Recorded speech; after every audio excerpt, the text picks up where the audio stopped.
నేను కూడా నమ్మను. ఎక్కడైనా చుక్కల్ని దయ్యం ఎత్తుకెళ్తుందా? ఇలాంటి కథ చందమామ పుస్తకాలలో కూడా లేదు సురేఖ. సరేలేండి, మీరు మీ పనికి వెళ్ళండి.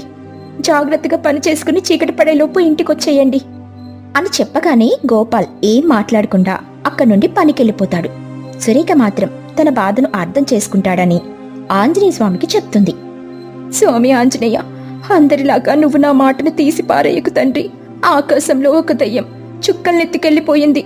అదేంటో నేను నా బాబు కన్నం తినిపించాలని బయటికి తీసుకొచ్చి మెరుస్తున్న చుక్కల్ని చూపిస్తూ ఉంటాను.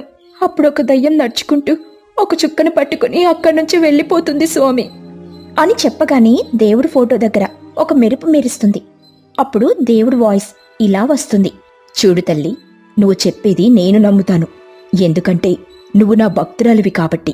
ఎప్పటినుంచో మన మధ్య భక్తురాలికి భగవంతుడికి మధ్య ఉన్న అనుబంధం ఉంది.